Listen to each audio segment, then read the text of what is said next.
Kate Wilson-Butler. Thank you for joining me today. We're seeing real momentum towards modern slavery legislation in New Zealand. What's changed? Well, we've had a big moment this year with the introduction of a modern slavery bill into the New Zealand Parliament. After several years of consultation and will they, won't they, and different political parties having different positions, we now have a bill in the House with bipartisan support, which is an exciting moment. It is.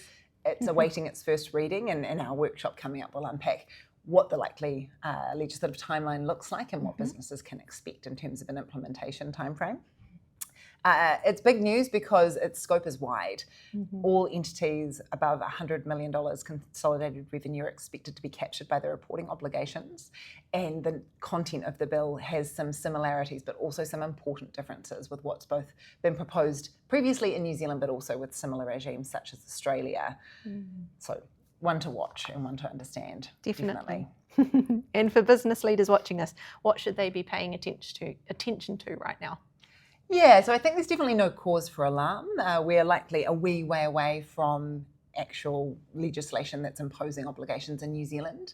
But what we're seeing smart businesses do now is start to think ahead. So they're thinking about, first and foremost, engagement with the legislative process. Is there a desire to engage with the bill as it moves through select committee?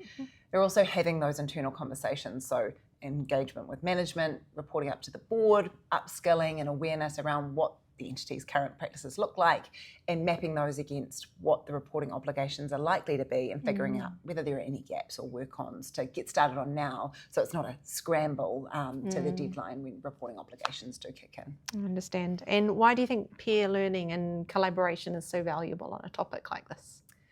Well, sustainability can be a lonely place to work, particularly if you're a single sustainability manager within an entity or working within a small team. And I know that when a new regulated regime comes in and you're fielding questions from your management or directors, there's a lot to work through by yourself. So this format provides a really wonderful and safe space to connect with peers who are going through a similar set of circumstances, ask questions, learn from others who may be a little further along the pathway, but also a really efficient way to get insights from a range of experts. I'm really lucky to work with Nicholas Swan, a partner at Chapman Tripp, who was working in the UK when the UK modern slavery legislation came in 2015. So that's over a decade's worth of experience across multiple jurisdictions where there are so many insights that we're looking forward to sharing. And I know the Deloitte team, the SBC team, and other wonderful experts like the Human Rights Commissioner are going to just share a wealth of tips and insights for participants. Absolutely. Well, if your business wants to hear more about these tips and wants to take action, I urge you to take part in our Collaborative Advantage Modern Slavery Workshop series. The details are below.